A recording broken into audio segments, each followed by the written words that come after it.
నవ్వుతాను చక్కగా. వందనాలు ఎందుకు చెప్పలేదంటే నాకు బాగా లేదు నేను తర్వాత చెప్పకుండా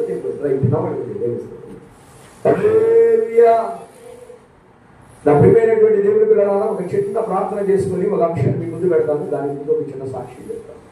తర్వాత మాట్లాడుతున్నాను. ఇక నుంచి 10:30 నుంచి 11:30 వరకే పాట. 10:30 నుంచి 11:30 వరకు పాట. ఒక పావు గంట ఆరాధన. 12:30 ముప్పావు గంట ఒక వాక్యం. 12:30 క్లోజ్ చేయాలి. ఎందుకంటే తర్వాత వేరొక ప్రాంతానికి వెళ్ళాలి, ఏదో చోట సువార్త చేయాలని నిర్ణయించుకోండి. సాయంత్రం పెందరాడ వెళ్ళాలి. మరి ఇంకొక గ్రామం ఉంది, ప్రేరేపించబడింది, ఆ గ్రామానికి వెళ్ళాలి కనుక దానికోసం సిద్ధపడతాము. దేవుడి స్తోత్రం కలుగును గాక. రాబోయే రోజులు శాఖోపశాఖలుగా దేవుడు వర్ధిల్లింపచేయును గాక. ఒకసారి గట్టిగా మనసారా నోరారా దేవుడికి స్తోత్రం చెప్పండి. మంచి చాలా దూరంలో ఒక ఫ్యాన్ ఉంది కాబట్టి కూర్చోబెట్టండి. దేవుడి స్తోత్రం. హల్లెలూయా. సరే, నా వైపు చూడండి. చిన్న ప్రార్థన చేసుకుందాం. ఎక్కడ వారు అక్కడ మరి మోకరించగలిగిన వారు, మరి అనుకూలంగా వారు మోకరించండి. చిన్న ప్రార్థన చేసుకుందాం. సకల ఆశీర్వాదాల కారణముంటుడైన మా ప్రియ పరలోక తండ్రి, మీకే వందనాలు స్తోత్రాలు చెల్లించుకుంటున్నాను ప్రభా. మీరు నాకు ఇచ్చిన విస్తారమైన పరిచర్యను బట్టి స్తోత్రం. రానున్న దినాల్లో నాకంటే ముందు భక్తులు, మహాభక్తులు ఎంత పరిచర్య చేశారో అంత పరిచర్య అపోస్తలుడైన పౌలు, పేతురు, బర్నబా, తిమోతి, తీతు, ఫిలెమోను, యోహాను 10 మంది అపోస్తలులు ఎలాగైతే పరిచర్య చేశారో అలాంటి పరిచర్య చేయాలని నా దృఢ నిశ్చయిత ఒక ఆశ, నాకు ఒక కోరిక కనుక ఇందులో భాగంగా నాకు ఇచ్చినటువంటి నా కుటుంబాన్ని బట్టి స్తోత్రం. నా కుటుంబంలో అనేక మంది అయినా మీరు పొందుకున్న వారు ఉన్నారు, రాలేని వారు ఉన్నారు, జాడిపోయిన వారు ఉన్నారు, నాకు అన్నం కొట్టి వెళ్ళిపోయిన వారు ఉన్నారు. వారందరినీ నా చోట ఈ ప్రేమతో ఆదరించమని ప్రార్థన చేస్తున్నాను. మనుషులు అయ్యా వారి బలహీనతలో తప్ప నేను పిచ్చినట్టు వెళ్ళాలని ఎవరికి ఉండదయ్యా. సాతాను యొక్క వేసిన వలలో ముచ్చులు తెలియకయే పడిపోయి నీ మరుపుకు దూరమైపోతున్నాను అని వాక్యాంశాలు కనుక ఈ సమయంలో మా పిల్లలతో నేను వాక్యం బోధిస్తూ నేను పరిశుద్ధాత్మ దేవ మీరే మాట్లాడమని యేసయ్య నామములో ప్రార్థన చేసి అడుగుచున్నాను తండ్రి. చెప్పగలిగా యేసుక్రీస్తు నామములో నేను వందనాలు చెప్తాను. చాలా మంచిది. గత వారం నుంచి, గత నెల నుంచి మీకు నేను చాలా వరకు కనబడుతుంది. కారణం ఏంటంటే ప్రార్థన, మరి వేరొక ప్రాంతాల్లో వాక్యం బోధించింది. చాలా మంది అనుకోవచ్చు పాస్టర్ ఉంటుంది, ఇలాగే ఇక్కడికి వచ్చి సంగమిస్తుంది అనేది జరగదు. కనుక అనేకమైన ప్రాంతాలకు వెళ్ళాలి, అవకాశం వస్తే వాక్యం చెప్పాలి. దేవుని స్తోత్రం. ఆ రీతిగా ప్రయాణాలు, చక్కగా ప్రయాణాలు దేవుని అనుగ్రహించాడు. అందులో క్షేమాన్ని గురించాడు. స్తోత్రం కలుగును గాక. మరి మన సంఘంలో మరి సేవకుడిగా నా చేతి కింద ఉండిపోయినటువంటి నా ప్రియ కుమార్తె సమాధానానికి వివాహం జరిగింది. దేవుని ప్రభుత్వం బట్టి బాగా చక్కగా జరిగింది. మంచి ఐశ్వర్యవంతులు జరిగింది. గట్టిగా చక్కగా ఆయన చూస్తే, వాళ్ళని చూస్తే మేము ఆశ్చర్యపోయాం. సమాధానం నన్ను అడిగింది ఏంటంటే, అన్నా నువ్వు సేవ చేయమంటావా, పెళ్లి చేసుకోమంటావా, సేవ చేయమంటావా, పెళ్లి చేసుకోమంటావా అన్నది. అందుకే ఇక్కడికి వచ్చి ప్రార్థన చేసుకోవడానికి నేను అడిగాను, అమ్మా ఇక్కడికే ఎందుకు వచ్చావు, చాలా పెద్ద మందిరాలు ఉన్నాయి కదా, ఇక్కడికే నేను దేవుడు ఎందుకు ప్రేరేపించాడు. వాళ్ళ ఒకటి చెప్పాలంటే కూడా ఆ గురించి వచ్చేసింది. వాళ్ళ అమ్మకులు చెప్పు ఒక్క జత బట్టల మీద ట్రైన్ ఎక్కేసింది. వెళ్ళిపో దైవజనం దగ్గర కంటే వచ్చేసి దైవజనం దగ్గరకు వచ్చేసి నెల రోజులు దాదాపుగా ఒక 25 రోజులు నెల గట్టిగా ఒక నెల రోజులు చట్టిగా తనకి పైన గది కూడా ఏర్పాటు చేసింది. శుభ్రంగా వాళ్ళు పక్కన చదువుకొని ఒక గది ఇచ్చి ఆ గదిని ప్రార్థన చేసుకుని చివరిగా నన్ను అడిగిన మాట ఏంటంటే, అన్న మరి ఏంటి పరిస్థితి, మా అమ్మ ఫోన్ చేస్తాను వెళ్ళమంటావా అంటే, సేవ చేయమంటావా అని అడిగితే నేనంతా సేవే చెయ్యనంట. ఎందుకంటే నాకు సేవ కంటే వేరొక మా అమ్మాయి ఐఏఎస్ అవుతాను అంటే నేను సేవే చేయకుండా, ఎందుకంటే నా వడంబడి చూసి కూడా ఒకవేళ ఏం బతుకులు అందరు సేవకులు అంటున్నారు అని అనవచ్చు. అయితే నా ప్రతిష్ట, నాకున్న వైరాగ్యం కనుక ఆ రీతిగా వెళ్ళేటప్పుడు ఒకటే చెప్పాడు, దేవుడు వివాహం ఇంటికి వెళ్ళిన తర్వాత నిశ్చయిస్తే ఖచ్చితంగా చేసుకున్న మాట మాత్రం దేవుడు స్తోత్రం. వెళ్ళిన తర్వాత అక్కడ వివాహం కానీ నిశ్చయిస్తే అనుమానం లేకుండా పెళ్లి చేసుకో. రెండు తలపుల మధ్య ఉండదు. దేవుడు ఎప్పుడు మాట్లాడలేదు. దేవుడు ఒకటి గుర్తుపెట్టుకోండి, మీరు కూడా గుర్తుపెట్టుకోవాలి. దేవుడు మీతో ఎప్పుడు మాట్లాడతాడు అంటే మీరు వాక్యం చదివినప్పుడే మాట్లాడతారు. వ్యక్తిత్వం చెప్పండి. మరొకటి రెండో మార్గం ఏంటంటే సేవకుడి ద్వారా మాట్లాడతారు. దేవుని స్తోత్రం చెప్పండి. ఇంకొక మార్గం ఏంటంటే ఎదుగుతున్న విశ్వాసం ద్వారా మాట్లాడతారు. స్తోత్రం చెప్పండి. చిన్న పిల్లల ద్వారా మాట్లాడతారు. స్తోత్రం కలుగుతాక. పక్షుల ద్వారా మాట్లాడతారు. దేవుని స్తోత్రం కలుగుతాక. పశువుల ద్వారా దేవుడు మాట్లాడతారు. దేవుని స్తోత్రం కలుగుతాక. ఇవి వాక్యం కనుక మన మనుషులు కనుక మీరు వాక్యం చదివితే దేవుడు మాట్లాడతారు, లేదా సేవకుడి ద్వారా మాట్లాడతారు. ఈ రెండు మాత్రం మీరు బాగా మీరు ఖచ్చితంగా గట్టిగా పట్టుకుని విశ్వాసం ఎంతో ముందుకు వెళ్ళండి. అయితే వివాహం నిశ్చయించారు, వివాహం జరిగింది. అయితే సమాధానం ఏం చేసిందంటే నేను అన్నని వివాహానికి పిలవకూడదు అని నిశ్చయించింది. సేవకుడిని నేను పిలవకూడదు. సేవకుడి దగ్గర నెల రోజులు ఉన్నాను. ఆయన దగ్గర నేను ఇంచుమించుగా పడుకునేసరికి సమాధానం నాతో మీటింగ్ పెట్టిందంటే 1 గంట 1:30 12. అంటే ఆమె చాలా డౌట్లు అడుగుతూ ఉండేది బైబిల్లో. అన్నా ఏంటి ఏంటి ఏంటంటే దాన్ని వివరిస్తూ ఉండేవాడు. చాలా ఇష్టంగా కూర్చునేది. మాస్టర్ గారు సమాధానం సంఖ్య కూడా బాగా వాక్యం తెలుసు. దానికి తెలియనట్టు కానీ సంఖ్య కూడా చాలా వాక్యాలు పర్సనల్ ముందేదంటే ఏం తెలియనట్టుగా కూర్చుంటుంది. కానీ ఏదైనా మీరు ఒకటి అడిగితే ఆమె ఖచ్చితంగా అంటే సేవకుడితో కలిసి ఆమె కూడా నేను మాట్లాడేటప్పుడు ఇంట్రెస్ట్గా ఉంటుంది. బయట కూడా ఈ మధ్యకాలంలో ఎంత సమయం ఇష్టపడినాక నమ్మిపోయినటువంటి దేవుడు పిల్లలారా ఆమె అక్కడికి వెళ్ళిన తర్వాత వివాహం ఇచ్చింది. మాకు పిలవకూడదు. సరే ఎందుకు పిలవకూడదు అనుకుంటూ అయితే మాకు తెలియదు. ఆమె ఒక ప్రార్థన చేస్తుంది. వివాహం అయిపోయిన తర్వాత అత్తారింట్లో ప్రార్థన చేస్తుంది. ప్రభా సేవకురాని నేను పిలవకూడదు అంటున్నాను, నేను కఠినపరుచుకున్నాను. అయినా ఆఖరి క్షణాలలో సేవకుని నేను ఆహ్వానించుకున్నాను. ఇది నీ కృప. ఇదైతే చెప్పకూడదు. నేను అడిగాను ప్రార్థన అయిపోయిన తర్వాత అమ్మ ఎందుకంటే నన్ను పిలవాలని అనుకోలేదు. ఏంటంటే అన్న మీరు ఎలా ఉంటారో నాకు తెలుసు, మీరు ఏ విధంగా బ్రతుకుతున్నారో నాకు తెలుసు, మీరు దేంతో రాజీ పడతారో ఏ విషయంలో రాజీ పడరో కూడా నాకు తెలుసు. ఇప్పుడు నాకు కోటేశ్వరుడు దొరికాడు. ఆయన ప్రముఖ టీఆర్ఎస్ నాయకుడికి అతను ఒక ప్రముఖమైన స్థానం.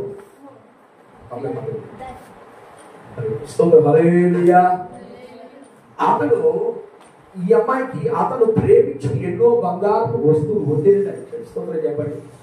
బంగారం అంటే మరిమక సరే నేను నా ఉద్దేశం బంగారం ఇస్తాడని కాదు. అతను కూడా ఆ చేసుకున్న వ్యక్తి ఒక 4 చర్చికి పెద్ద సిఎస్ఐ చర్చికి పెద్ద. అయితే సమాధానం నెల రోజులు ఇక్కడ ఉన్నప్పుడు దేవుడు మాట్లాడబోవడానికి నాతో కూడా ఎందుకు మాట్లాడలేదు? సమాధానానికి నేను చెప్పాను. సమాధానంతో స్తోత్రం కలిగిందాక నేను వివాహం చేసుకున్నాను. వివాహం చేసుకుంటానని చెప్పడానికి కూడా అదే ధైర్యం చేయలేదు. ఎందుకంటే తన ఒక మాట ఎన్నో వాక్యాలు చెప్పిన తర్వాత సేవకుని మాట వినకపోతే శాపం ఇవ్వని భయపడి ఆభరణ ధరించుకొని లోకానుసారమైన వివాహం జరిగింది. అన్నకు వచ్చానంటే ఖచ్చితంగా నేను అతని ముందు నేను నిలబడలేదు. నాకు బాధ. అన్న నన్ను ఎంతగానో వాక్యం చెప్పాడు. ఈరోజు నేను లోకానుసారమైనటువంటి వివాహం చేసుకుంటున్నాను. లోకంలో ఉన్నటువంటి ఆభరణాలు, లోకంలో సంబంధించినటువంటి ఖరీదైన వస్త్రాలు, లోకానికి సంబంధించిన అన్ని కూడా వచ్చేసి ఇప్పుడు అన్నని ఎలా పిలవాలి అని అనుకుంటుంది.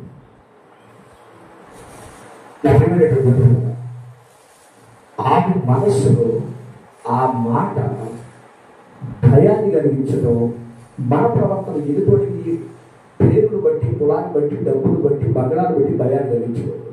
మన పరిశుద్ధమైన జీవితం ద్వారా అవతల వాళ్ళకి భయంతో కూడిన గౌరవం యథార్థంగా మొత్తానికి సత్యాన్ని ఒప్పుకుంది.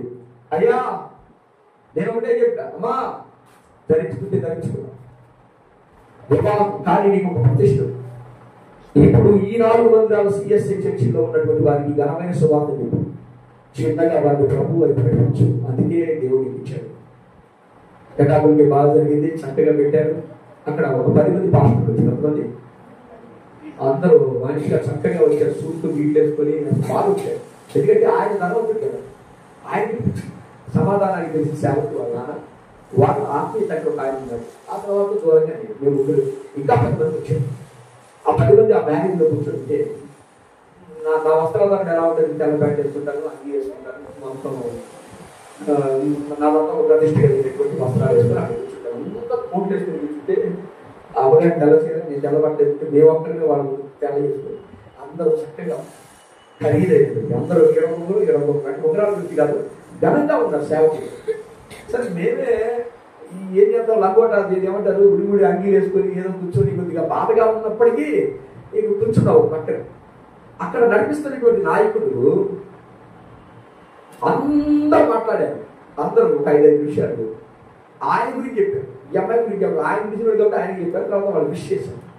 ఆ తర్వాత నూసువీడు నుంచి వచ్చినటువంటి దైవజనులు మనకి వాక్యాన్ని బోధిస్తారు. వాళ్ళందరూ చూసి అతను విషయంలో వీళ్ళ ముందు నేనే చెప్తాను, నా స్థాయి అంత కాదు. సరే, అరగంట లోపు మాట్లాడండి. ఒక 10 నిమిషాలు సిఎస్ఐ చర్చిలో ఉన్నటువంటి ఆరాధన తెలుసు.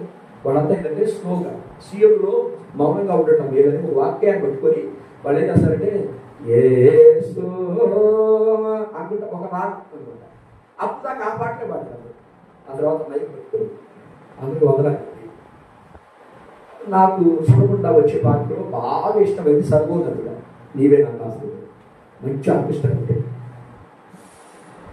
మైక్ చేయించి వాళ్ళందరూ చక్కగా కాలేజీ కూర్చున్నారు. సేవకులు ఎప్పుడైతే పాట ప్రారంభించారు అయిపోయేసరికి మారుతున్నవాడు కాదు ముందుకు వచ్చి వాళ్ళు సభలో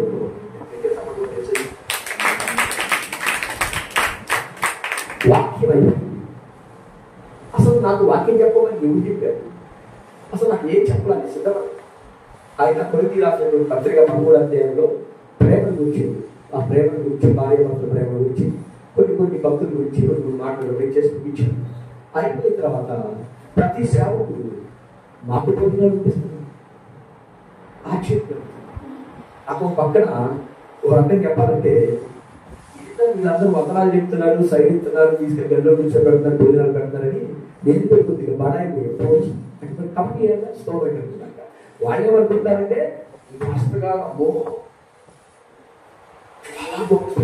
చెప్పేసి వాళ్ళు ఫిక్స్ అయ్యారు. కానీ నాకు తెలిసి తిండి కొడితే 20 మంది వేస్తాను. ఏదో కొద్ది గొప్ప గొప్ప అంతగించాలి.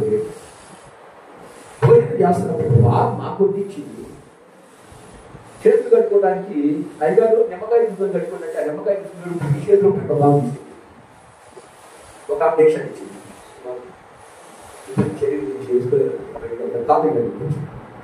ఈరోజు నా ఇష్టాలు తీసుకెళ్ళామా అమ్మా దేవుడు నేను దీవించుదాకంటే ఓ భాష గారు అన్నాడు, అయ్యా నా భార్య అని అన్నాడు. భాష దేవుడు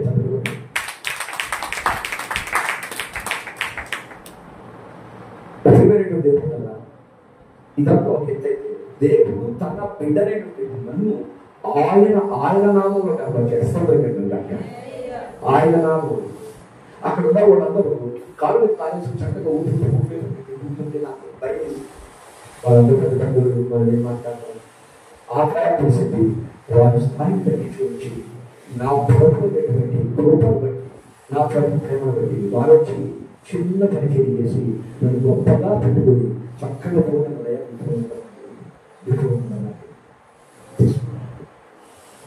సరే. నన్ను వాక్యం ఎవరు చెప్పన్నారో నా పేరు ఎవరు చెప్తావా చెప్తారు. చాలా బాగుంటుంది. ఎందుకంటే మన సంఘంలో పెట్ట బాగున్న విషయం కాదండి, ఎంత వాక్యం తెలుసు. మన సంఘానికి ఇది గొప్ప వాక్యం.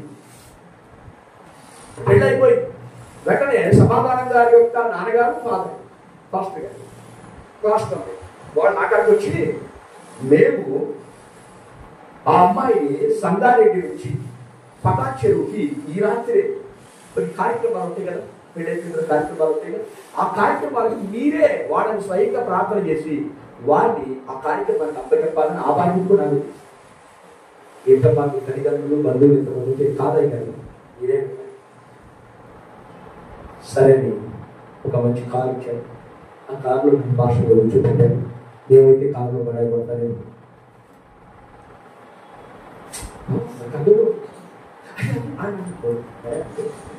కవరింగ్ అనమాట. స్తోత్రం అదే కవరింగ్. మరి అతిశయించు. నేను ఎందుకు అతిశయిస్తాం అంటే ప్రభువునందే అతిశయిస్తాం. ఆ అతిశయంతో మేము మేకపోతు గంభీరంగా ధరించుకొని చక్కగా యాక్సిడెంట్ కూర్చుంటే ఆ భార్య వెళుతుండగా ప్యారిస్ అనేటువంటి హైదరాబాద్లో ఒక ప్రముఖమైనటువంటి ఒక ఐటీసీ వ్యాపారవేత్త దాదాపుగా ఒక 55 కోట్లతో ఒక వాటర్ ఉంటాయి. దాని డెకరేషన్ 100 కోట్లు ఇచ్చారు. అందులోకి ఆ కారు తీసుకెళ్ళారు వాళ్ళు. వాళ్ళ కారు అక్కడ దిగగానే నేను చూసే ఇద్దరు వాటర్ తెచ్చారు. పొద్దున చేశాను కదా, మరి వాటర్ తెచ్చారు. ఆయన పోతే లోపల కూర్చోబెట్టి పెద్ద టేబుల్ ఒక్కొక్కరికి ఒక వాటర్ బాటిల్. సేవకులుగా నాకు స్పెషల్ టీ 104 రూపాయలు. నా భర్తకు ఒకసారి కూడా నా 104 రూపాయలు. 2 బిస్కెట్ 50 రూపాయలు. వాటర్ బాటిల్ 30 రూపాయలు. నా భర్తకి వాటర్లో టీ తాగడానికి మహా అయితే 7 రూపాయలు అంటే ఎక్కువ. 180 రూపాయలు ఖర్చు పెట్టి నాకు తనకి 180 నుండి 1600 రూపాయలు వాటర్ టీ ఖర్చు పెట్టాడు. అక్కడి నుంచి రజపాష్ గారు మా ఐడియా దాని వాళ్ళు స్నానాలు ఆచరిస్తూ ఉంటారు. నేను బంధువులతో మాట్లాడుతున్నాను. మీకు తెలిసిన 50 దేవుడి గురించి చెప్తాను. అందరూ ఆకర్షితులు చుట్టూ కూర్చుంటారు. అందరికీ చెప్తాను. మరి స్నానాలు ఆచరించారు. తర్వాత దానికి మనం సిద్ధపడుతుండగా హాల్లో ఇంత పెద్ద హాల్ అయింది. లోపల హాల్లో ప్రార్థన ఏర్పాటు చేశారు. ప్రార్థన చేసి దేవుని స్తుతించి వారిని ఆ కార్యక్రమానికి అప్పచెప్పడానికి తల్లిగా తండ్రిగా నేను అక్కడ నిలబడినప్పుడు ప్రార్థన చేసి బయలుదేరడానికి లగేజ్ ఏం చదువుకున్నా ఆ రోజు రాత్రి మాకు అన్ని అవకాశాలు కూడా ఉన్నాయి, రిజర్వేషన్ కూడా ఉంది. ఆ రోజు బ్యాగ్ సర్దుకొని టైం అవుతుందని చెప్పేసి వెళదాం.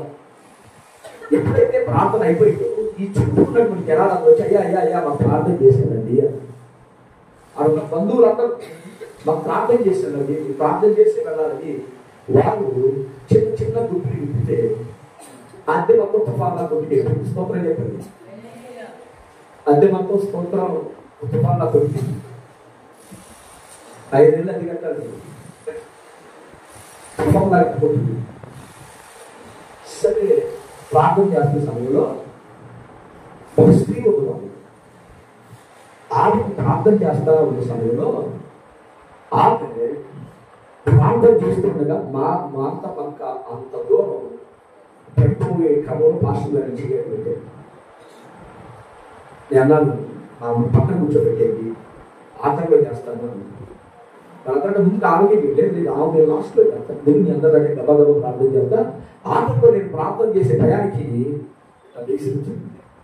నిల్చొని నా జీవితాన్ని నాశనం చేయడానికి వచ్చింది డాష్ అని సమాధానాన్ని తిరిగి, నా జీవితాన్ని నాశనం చేయడానికి వచ్చిందని సమాధానాన్ని తిరిగి తెలంగాణ యాస. నేను అన్నాను ఎవరు నేను అడగట. నేను సమాధానం వచ్చి ప్రార్థన చేయను. సమాధానం వద్దంటే ప్రార్థన కావాలని ప్రార్థన చేయమంటే ప్రార్థన చేస్తాను. ప్రార్థన చేయడం ముందుకు అడిగితే వద్దు నేను ప్రార్థన చేసి వెళ్ళిపోతాను అనుకున్నావా? నేను ఎవరిలో తెలుసా? నేను అనుకునే నేను మొదటి భార్యని, ఈమెలో చచ్చిపోయిన 3 సంవత్సరాల నుంచి ఇదే గదిలో ఉంటున్నా.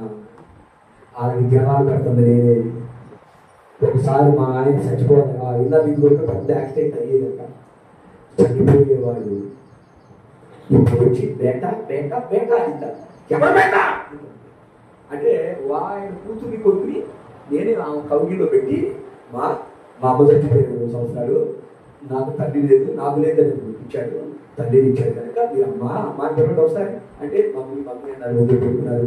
ఇవన్నీ సైతం తర్వాత అక్కడ ఉన్న వాళ్ళు ఊళ్ళో ఎలాంటి కూడా రద్దు చేసుకుని ఆ కార్యక్రమం దగ్గర అవును అక్కడ కొంతమంది ఇటేమో మెథడిస్ట్ సంఘం, ఇటేమో సిఎస్సి చర్చ్. అక్కడన్నీ క్రైస్తవ కుటుంబాలు 3-4 సంవత్సరాలుగా ఆ ఇంట్లో నివాసం. ఆ ఇంట్లో ఎన్నో వర్ధంతులు జరిగింది, ఎన్నో పుట్టినరోజులు జరిగింది. 3-4 సంవత్సరాల కింద చచ్చిపోయినటువంటి ఆ ఆత్మ ఇప్పటికి మా ఇంట్లో ఉందన్న సంగతి దైవజనుడు కాలు పెడితే కానీ మాకు తెలియలేదన్నారు. గట్టి చెప్పడం దైవజనుడు కాలు పెడితే కానీ నాకు తెలియలేదు. అయ్యా నిజమే నిజమే, పిల్లలు అయ్యా నిజమే. అక్కడ ఉన్న వాళ్ళందరూ నన్ను విడిచిపెట్టి విడివిడి ఉండే వాళ్ళందరూ న్యాయాన్ని చూస్తున్నారు. ఎందుకంటే ఆ ప్రాక్టీస్ భయం. ఆత్మ చచ్చిపోయి చేయాలి రాదు ఆ విషయం ఆమెతో చెప్పి. ఎందుకంటే అక్కడ వాళ్ళందరూ ఏమంటారంటే అవునా ఎవరు చచ్చిపోయి వచ్చి ఏడైనా కనపడతారు, చచ్చిపోయి చేయాలి బైబుల్ తీసి ఏంటి చచ్చిపోయిన వాళ్ళు దయ్యాలై వస్తారా? రారు. బంధువు సైతాన్ వేసి అది ఇంకా అప్పుడు జరిగారు. అక్కడ ఉన్న వాళ్ళందరూ ప్రతి నెల ఒక రోజు మేము ఇక్కడిక్కడ 20 కిలోమీటర్లు 15 కిలోమీటర్లు వ్యవధిలో ఉండేవాళ్ళమే. మీరు ఏ రోజు వస్తారంటే ఆ రోజు ఏదైనా ఒక రూమ్ అనేది ఏర్పాటు చేసుకొని అంతే నేనే కట్టుకుంటాను. మీరు వచ్చి వాకి చెప్పండి ఎట్లా చదువుకుంటే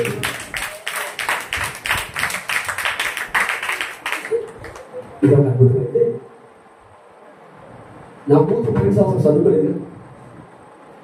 అంటే లాస్ట్ వరకు ఎగ్జామ్ డబ్బులు కట్టలేక ఈ అమ్మాయికి డబ్బులు వస్తే పోటానికి పెట్టా. దేనికి పెట్టా మీ అందరికి తెలుసు. ఈ అమ్మాయికి 30,000 రూపాయలు నాకు వస్తాయి, పోటానికి పెట్టా. అదే 30,000 ఆయన కడితే హార్ట్ తెప్పించి. కానీ నేను ఆ అమ్మాయికి చెప్పాను, దేవుడి కోసం త్యాగం చేయండి, పర్వాలేదు, ఎవరివన్నా పట్టించుకోవాల్సింది సరే. కాదు ఎగ్జామ్ అయిపోయింది. ఈ అమ్మాయి డబ్బులు మీటింగ్ పెట్టాను. ఆ మీటింగ్ పెట్టిన దగ్గర నుంచి నేను ఒకరోజు చెప్పాను, మనకి శ్రమలు రాబోతున్నాయి అని చెప్పాను. ఏమని చెప్పారు? భాష కూర్చోబెట్టుకొని మహాశ్రమలు రాబోతుంది, ఇప్పుడు తెలుసుకోవాల్సిన సమయం ఆశలు. ఈ శ్రమలో కనుక మనం నిలబడితే దేవుడు గొప్పగా ఆశీర్వదిస్తాడు. నా బిడ్డ జీవితాన్ని ఏసీ పాదాల దగ్గర పడేసేది. చాలా మంది మా చెల్లెళ్ళు వాళ్ళు కూడా వీళ్ళు కూడా ఏమన్నారంటే ఏదైనా అంత మొట్ట ఉండకూడదు, అంత తక్కువ ఉండకూడదు అన్నారు. సరే ప్రేమగా అన్నారు, స్తోత్రం కలుగుతున్నాక ఏడో పిల్లోడు చదువు కోసం ఈయన హాస్టల్ తిరిగి మమ్మ పిల్లోడిని తీసుకొచ్చి చదివించుకోవడం మరి కోరికేంటి. కానీ ఆ చదువునే తీసుకొని దేవుడు పాదాలు లేకపోతే సంవత్సరం వేస్ట్ అయిపోతుంది. బాగోదు. మీరు హైదరాబాద్ నుంచి ప్రార్థన చేశాక అక్కడ దేవుడు పనిస్తే అది మొత్తం పాల్గొంటుంది. లేక చదువు అది కూడా ఒక అద్భుతం. మొన్న శనివారంతోనే గవర్నమెంట్ ఆన్లైన్ లాస్ట్ శనివారం కానీ నేను కాగితాలు సబ్మిట్ చేయకపోతే 2వ సంవత్సరం కూడా ఇంట్లోనే ఉంటాను. ఆ ముందులోనే దేవుడు నాకు సహాయం చేశాడు. గట్టిగా చదువు ఆ డబ్బు తీస్తే కాగితం పెడితే ఆ కాగితాలన్నీ వచ్చేస్తాయి. కొంత డబ్బు ఈ అమ్మాయికి వచ్చేసి ఈ అమ్మాయి కూడా బయటకు వచ్చేసింది. ఎన్నో సమస్య అసలు దీంట్లో ఉన్న ఏంటయ్యా డబ్బులు కట్టా మంచిదే కంటారు. ఇంకోటి చెప్తా వినండి. ఆ అమ్మాయి ఎగ్జామ్ రాయకుండానే ప్రతి వారంలో స్లిప్ టెస్టులు పెడతారు కదా వారం. ఆ టెస్టులో చైతన్య కాలేజీలో మన పాప బాగా మంచి ర్యాంక్ కనుక వాళ్ళు తీసి ఇంత 2nd ఇయర్కి చదవకుండానే ప్రమోట్ చేశారు. గట్టిగా చెప్పండి. చదవకుండానే అయిందంటావా?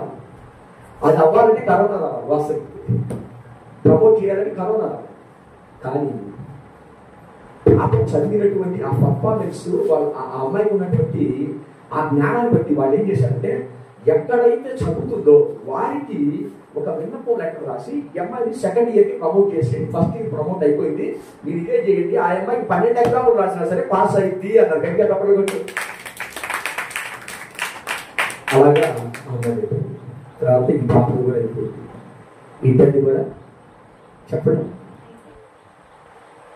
దేవుడు కలుసుకుంటే ఒక రాత్రి అద్భుతం చేయగలుగుతాడు. నేను విశ్వసించేవాడిని. దేవుడి కోసం ఎంతైనా నిలబడదామని నిశ్చయించాను. అందుకని నా పిల్లలు మీరు కూడా అలాగ ఉండాలని నేను కోరుతున్నాను. చాలా మంది నన్ను ఊపిరి పెట్టారు, అది పెట్టుకోని ఇది పెట్టుకుని అది లేదు. తెలంగాణలో నా యేసయ్య కోసం నిలబడి చెప్తుంది, ఈ దైవజనుని మనం పిలవాలంటే ఆ స్థాయిలో ఉంటేనే మనం పిలవాలని స్త్రీ చెప్తుంది. గట్టిగా చెప్పండి. ఆ దైవజనుడిని మన ఇంటికి పిలవాలి అంటే ఆ దైవజనుడు ఉన్నటువంటి తీరుకి తగినట్లుగా మనం ఉంటే కానీ మన ఇంటికి ఆశీర్వాదం రాదు. కనుక ఈ దైవజనుడు హైదరాబాద్ పట్టణానికి అవసరము. ఎంతో సంతోషించి సమాధానం అన్నయ్య, నేను పిలవకూడదంటున్నాను నేను, కానీ దేవుడు చిత్తం ఉందన్నయ్య, నీ దగ్గర నేను కూడా ఉన్నాను కనుక నాకు తెలియకుండానే ఇక్కడ ఉన్నాను, నాకు తెలియకుండానే ఎంత భయం కలిగింది కనుక నన్ను విడిపించడానికి నా తండ్రి కంటే కూడా నా ఆత్మీయ తండ్రి నేనే తీసుకొచ్చి దేవుడు ఈ స్థానంలో పెట్టి నేను చక్కగా కాపురం చేసుకోవడానికి ద్వారా వేశాను. ఇష్టమైన కాక అయితే తెల్లవారి మేము ఇంకా రాత్రి ఆగిపోయిందాక తెల్లవారి ప్రార్థన చేసేసి ఈ కారులో బయలుదేరి వస్తుంటే ఆ పెళ్లి కుమారుడు మొట్టమొదటిసారిగా నాతో మాట్లాడాడు. అంటే సిగ్గుపడ్డాడు, ఎప్పుడు నాతో మాట్లాడాడు అంటే అన్ని దగ్గరికి నేనే మొత్తం దగ్గరగా ఉంటుంది కాబట్టి ఒక చిన్న కాన్వర్సేషన్ ఏమన్నాడంటే, అయ్యా 4 సంఘాల్లో నేను పొందవచ్చు, మీరు వాక్యం చెప్తా ఉంటుంటే మీరు పాట పాడుతుంటే నేను వెళ్ళలేదని మీరు పాట పాడుతున్నప్పుడు సమాధానం నా చెవులో ఏంటో తెలుసా, చప్పట్లు కొడుతూ పరిశుద్ధాత్మ దిగొచ్చింది అని. ఆ చప్పట్లు కొడుతూనే పెళ్లి కుమారుడు ఏడుస్తున్నాడంట. ఆ విషయం ఏడుస్తున్నాడు. ఇలాంటి నీ గురించి సాక్ష్యం ఉంటుంది. ప్రతి మనిషి ఒక సాక్ష్యం సంపాదించాలని సమాధానం చెప్పుకుంటారు. మీరు ఏదైనా సహాయం చేయాలనుకుంటే, మీరు ఏదైనా ఇవ్వాలి అనుకుంటే, నా ద్వారా నా అన్నం లబ్ధి పొందాలి అనుకుంటే, అన్న వ్యక్తిగతంగా ఏమనగలడు. మీరేదైనా బలమైన పని చేయాలి అంటే అవసరమైతే వచ్చి ఏం కావాలని నేను చేస్తాను అంటే కాదు పెట్టేటప్పుడు ఒక్కరు వచ్చినా, 2 వచ్చినా, 3 వచ్చినా, 4 వచ్చినా, 10 మంది వచ్చినా, 20 మంది వచ్చినా విశ్వాసం ఎక్కడ కూడా కాకపోతే ఆ ఫీలింగ్ నేను చూపించాను. మీకు తెలియదు, ఎన్నో ప్రయాణాలు చేసి బాగా బాడీ పెయిన్స్ వచ్చింది, కొద్దిగా ఫీవర్ లాగా అనిపించిన ఈ స్థలంలో ఉన్న నాలో ఉన్నటువంటి ఆ దైవావేశాన్ని పరిచయం చేయాలని ప్రయత్నం చేస్తా, కానీ అది ఇప్పుడు కూడా ముందు లేదు. ఆయాసం మీరు కూడా పడతాను. కనుక నా ప్రియమైనటువంటి దేవుడులారా, నా కుటుంబంలో మేలు చేశాడు, సమాధాన జీవితంలో మేలు చేశాడు. హైదరాబాద్లో ప్రతి నెల ప్రార్థనకి ద్వారాలు చేశాడు. మరి కొన్ని గ్రామాలని వెళ్ళి సందర్శించాలని ప్రభు నాతో చెప్పాను. వెళ్ళు, ఈ సమయం ప్రారంభమైంది. గట్టిగా చెప్పండి. ప్రార్థన చేస్తాము, వారిని విడిపిస్తారు, అనుమానం లేకుండా వెళ్ళుకొని ప్రభు అనుమతించాడు. అనుమతిని బట్టి మరికొన్ని ప్రాంతాలను ఈ రాత్రి మరి చూసి ప్రారంభించాలని అనుకుంటున్నాను. ప్రార్థన ఒక చిన్న మాట వాక్యాన్ని చెప్పేసి నేను పిలుస్తాను. ఎందుకంటే ఈ సాక్షి చాలా గొప్పది. సాక్ష్యం లేకపోతే మీరు బలం పొందుకోలేదు. సాక్షి చాలా అవసరం. అలాగే పోరాటాలు కూడా అంతే ఉంటాయి. పోరాటాలు కూడా అంతే ఉంటాయి. ఎప్పుడు కాకుండా సచిన్ దాకా స్తోత్రం పెరుగుతుందంట. పోరాటం లేకపోతే సేవ కాదు, శ్రమ లేనిదే సేవ కాదు, ఆఖరి దంపతులు అనేవి పరిచయం కాకపోతే సేవ కాదు. కనుక ఈ రీతిగా ముందుకు తీసుకుపెడుతున్నాను. ఆ దేవుడికి స్తోత్రాలు చెల్లిస్తాం. ఈ రోజు ఒక చిన్న విషయాన్ని పరిచయం చేసి త్వరగా 15 నిమిషాలు టైం ఎంత చెప్పి 15 నిమిషాలు చేయాలండి. ఒక చిన్న అంశం మీరు పూర్తి చేస్తుంది. సమయాలు రాసినటువంటి 14వ అధ్యాయం 22 నుంచి కొన్ని విషయాలు.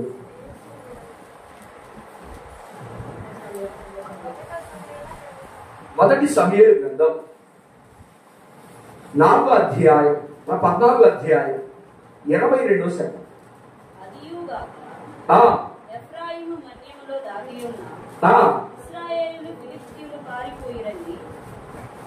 ఎఫ్రాయిమీల మాన్యములో ఉన్నటువంటి ఇశ్రాయేలీయులు పారిపోయిరని, ఫిలిష్తీయులు పారిపోయిరని విని యుద్ధమందు వారిని తరుముటకు కూడిరి. ఆ దినమున యెహోవా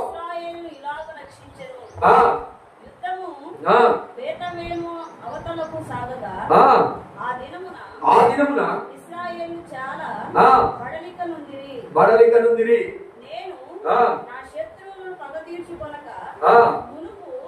సాయంత్రం కాక కాకమునుపు భోజనము చేయువాడు క్షమింపబడుదునని సౌలు తన జనుల చేత ప్రమాణం చేయించి, అందువలన జనులు ఏమీ తినకయుండిరి. ఒక్క నిమిషం మొదటి సమయం గ్రంథం తీసాక మొదటి సమయం గ్రంథం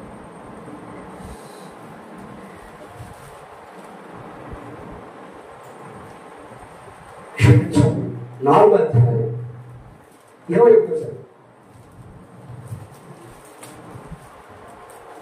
దేవుని మందసము పట్టబడినదని సంగతి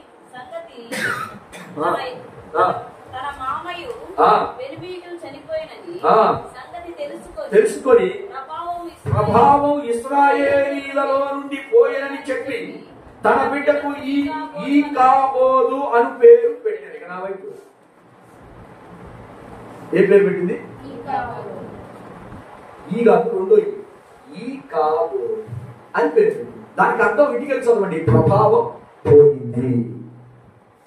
చెప్పాలి. ఈ కాబోతుకి అర్థం ఏంటి? ఎవరిలో నుంచి ప్రభావం పోయింది అంటే ఇశ్రాయేలీలలో నుంచి దేవుని ప్రభావం ఆనాడు పోయింది.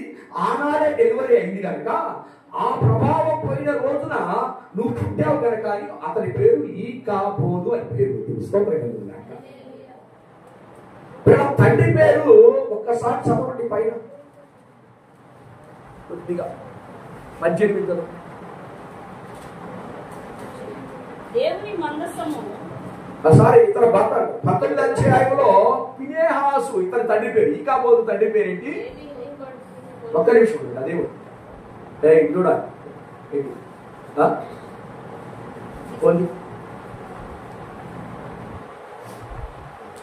ఇవాళ ఫోను నా వైపు చూడ జరగాలి. నా వైపు ఈ కాబోదు తండ్రి పేరు ఫినెహాసు. ఏ పేరు? అసలు ఫినెహాసు అనేటువంటి ఫినెహాసు ఎవరి కొడుకు అంటే ఒక యాజకుడి కొడుకు. గమనిస్తూ యాజకుడు అనగా పాస్టర్ గారి కొడుకు. జాగ్రత్త రెండే పాస్టర్ గారి కొడుకు. ఆ విషయం మీకు తెలియాలి అంటే సమయాలు 1 సమయాలు 1వ అధ్యాయం 3వ శరణం. ఇతడు షిలోహునందు సైన్యములకు అధిపతియగు యెహోవాకు మొక్కుటకు బలి అర్పించుటకు ఏటేటా తన పట్టణమును విడిచి అచ్చటికి పోవుచుండెను. ఆ కాలమున ఏలీ యొక్క ఇద్దరు కుమారులు ఎవరి జాగ్రత్త వాళ్ళ నాన్న పేరేంటి? ఫినెహాసుకి తండ్రి ఎవరంటే ఏలీ. ఏలీకి ఎంతమంది కుమారులు? ఓప్ని ఫినెహాస్ అనేటువంటి వీరు చూడాలి మాట్లాడకూడదు. చూడండి స్కూల్లో కూడా చెప్తాను. చేస్తావా? చేస్తావా? చేస్తే ఏం చేస్తాడు? నేను పట్టదు కానీ స్తోత్రం జరుగుతుంది. అదే నా వైపు చూడాలి. నేను మిమ్మల్ని నాకు తిరిగి చెప్పాలి. ఏలి అనేటువంటి పాస్టర్ గారికి ఇద్దరు కుమారులు ఉన్నారు. వాడి పేరు ఓప్ని ఫినెహాస్. చెప్పాలి ఏ పేరు? వీడిద్దరు పాస్టర్ గారి కొడుకు. ఎందుకు ఇశ్రాయేలీల యొక్క ప్రభావం అక్కడి నుంచి వెళ్ళిపోయింది? ఎందుకని షీలోహు మందిరానికి హన్నా వెళ్ళి ప్రార్థన చేసినప్పుడు దేవుడు నిశ్చయంగా ఆ మనవిని ఆ మందిరంలోనే ఉన్నాడు. దేవుని స్తోత్రం కలుగుతున్నాడు. ఆ మందిరంలో ఆమె మొక్కుకొనినందున ఆమెకి సమయల్ అనేటువంటి కుమారుడు పుట్టాడు. అంటే దేవుని యొక్క ప్రభావం ఇప్పుడు అక్కడ ఉందా లేదా? మరి ఎందుకని ఈ కాబోదు పుట్టిన తర్వాత ఇశ్రాయేలీల నుంచి ప్రభావం ఎందుకు వెళ్ళిపోయింది? షిలోహు మందిరానికి ఎందుకు జనాభా తగ్గిపోతున్నారు? షిలోహు మందిరంలో ఏం జరుగుతుంది? ఎందుకని ఆధ్యాత్మికంగా ఎందుకు పడిపోతున్నారు? ఎందుకని ఎవరిష్టం వచ్చిన వాళ్ళు చేస్తున్నారు? ఎందుకని యాజకులు కుమారులే బిడ్డ యాజకుడు కుమారుడికి వివాహం అయితే ఆ వివాహం చేసుకుంటున్న కుమారుడు చనిపోవడం ఏంటి? మరి మనం చూస్తే షిలోహు మందిరంలో ఈ ఓప్ని ఫినెహాస్ అనేవారు ఏలీకి సహాయం చేసేటువంటి కో పాస్టర్. ఏ పాస్టర్లో? పెద్ద పాస్టర్ తర్వాత చిన్న పాస్టర్. చెప్పడమా? పెద్ద పాస్టర్ తర్వాత చిన్న పాస్టర్. వీళ్ళేం చేయాలి? వాళ్ళ నాన్న మాట ఎలా చెబితే అలా చేయాలి. స్తోత్రం. ధూపం ఏమంటే ధూపం వేయాలి. అగ్ని కట్టెలు పెంచమంటే కట్టెలు పెంచాలి. అగ్ని రాజ పెట్టమంటే అగ్ని రాజ పెట్టాలి. ఆ పెళ్లిని తీసుకొచ్చి అక్కడ పెట్టమంటే పెట్టేయాలి. ఇది కదా వాళ్ళ పని. ఎక్కడ ఉండాలి? కో పాస్టర్లు పాస్టర్ పక్కన ఉండాలి. దేవునికి మహిమ కలుగును గాక. అందులో బయట వాడు కాదు, సొంత కుమారుడు పక్కనే ఉండాలి. దేవుడు ఏది చెబితే అది తండ్రి చెప్తాడు, వాడు చేయాలి. కానీ వాళ్ళు ఎక్కడ ఉన్నారు చూసా? ఒక మంచి చాలా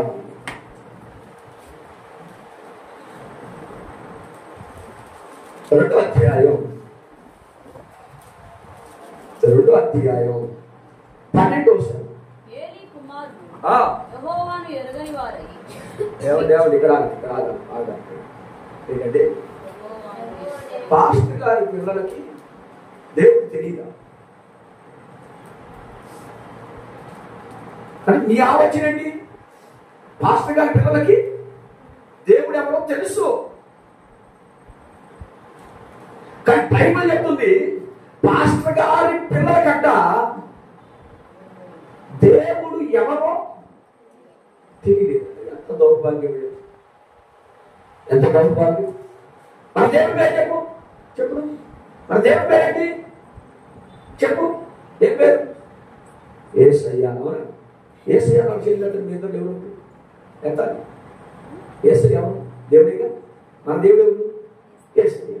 యేసయ్య ఎవరు? దేవుడు. దేవుడు ఎవరు? దేవుడి పేరేంటి? యేసయ్య. అంతేగా? అవునా కదా? ప్రిపేరెడ్ దేవుడు పిల్లలు జాగ్రత్తగా ఉంది. ఇంకా పోతూ పుట్టిన తర్వాత ప్రభావం ఎందుకు వెళ్ళిందంటే మీరు చేసినటువంటి దుర్మార్గం ఏంటో తెలుసా? దేవుని మందిరములో ఉంటూనే దేవుణ్ణి అనుసరించలేదు వారు. ఎంత దుర్మార్గం! అట్టా అవుతున్నారు, అట్టా అయిపోతుంది. దేవుని మందిరానికి వస్తూ యాజకుడు నియమించినటువంటి ప్రతి అర్పణ చేయాల్సిన వారు దేవుడే తెలియనటువంటి, ధర్మశాస్త్రమే తెలియనటువంటి వారిగా మారిపోయారు. దానికి కారణం ఎవరు అని మీరు చూస్తే ఇంకొక మొదటి సమయం చూద్దాం.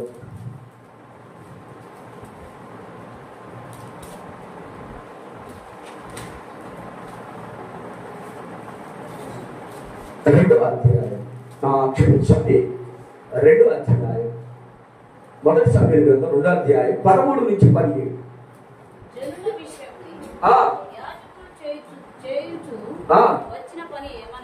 యాజకులు చేయుచున్న పని ఏమనగా ఎవడైనను బలి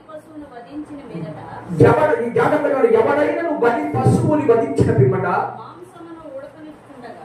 మాంసము ఉడకనిచ్చుచూ ఉండగా యాజకుని వారు 3 ముళ్ళు కొక్కాలు తీసుకొని కొండలో గాని బాణలో గాని పెనమ మీద గాని బొక్కసములో గాని లోపల పెట్టి ఆ కొక్కాలతో వాళ్ళకి ఇష్టం వచ్చిన మాంసం తీసుకుంటారట. స్తోత్రం కలిగినాక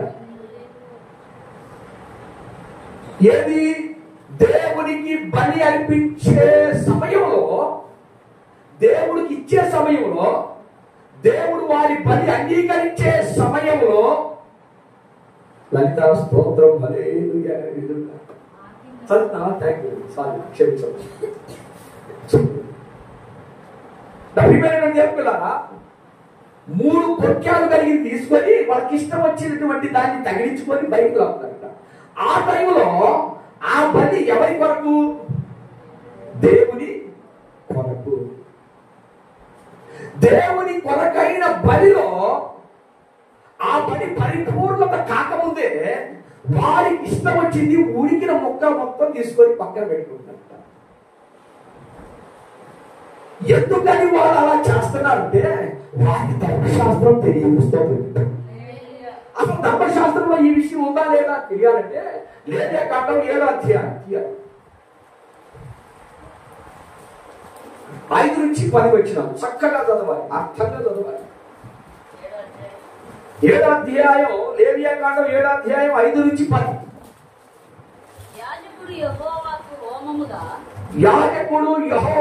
హోమముగా బలిపీఠం మీద వాటి బలిపీఠం మీద దానిని దహించవలనని, అది అపరాధ పాప పరిహారార్థ బలి అని యాజకులలో ప్రతి మగవాడు దానిని తినాలి.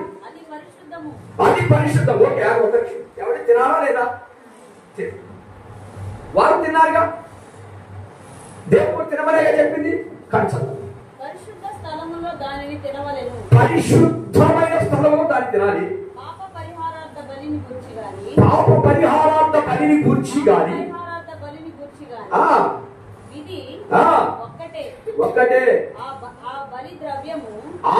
ఏ ద్రవ్యం అనగా ఆ పదార్థం ఏదైతే దాని వలన ప్రాయశ్చిత్తము చేసే ఏ ద్రవ్యమైనా యాజకుడిది అగును. ఒకడు తెచ్చిన దహన బలిని ఏ యాజకుడు అర్పించును, ఆ యాజకుడు అర్పించిన దహన బలిని, ఆ దహన బలి పశు చర్మమును అతని దగును. పొయ్యి తప్పొచ్చారండి. పొయ్యి మీద పెట్టిన ప్రతి నైవేద్యము, కుండలో గాని పెనము మీద గాని కాల్చిన తర్వాత యావత్తు అది ఎవరిది అంటే అర్పించే యాజకుడిది. అది జాగ్రత్తగా లేవ్యాకాండం 5-7 అధ్యాయం 5-10 ఏముందంటే, ఎవరైనాను బలి అర్పిస్తే ఆ బలి అర్పించిన వాడిది ఆ నైవేద్యం అయింది. ఆ నైవేద్యం మంచి పెట్టి తీసుకో. అదంతా అయిపోయిన తర్వాత క్రొవ్వు గాని, జాగ్రత్త మీద మనం క్రొవ్వు తింటాము. మీకు ఒక విషయం తెలుసా, మనం క్రొవ్వు తినకూడదు. చెప్తే విడ్డూరం ఉంది. మనం కొవ్వు తినకూడదు. ఆ క్రొవ్వు మంట మీద వేసినప్పుడు దాని పొగ ఆకాశానికి వెళ్ళి దేవుడు సువాసనగా ఆగ్రహించేవాడు.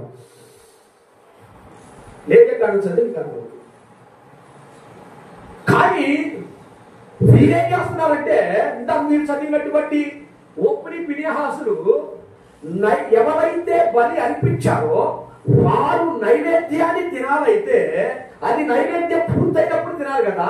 వాళ్ళేం చేసేవాడంటే, వారి తండ్రి పశువును వధించి దాని యొక్క కయాపరాలు విడివిడిగా తీసి ఏది ఎక్కడ అర్పించాలో అర్పించే క్రమంలో వాడు తండ్రిని అవి పంపించేసి, వీళ్ళు సొంతగా 3 పంక్యాలు కలిగినటువంటి మాంసం తినాలంటే పంక్యం రావాలిగా, ఆ మొండ పంక్యం పెట్టి లాగి శ్రేష్టమైన వాటిని తీసుకొని తిన్నారు.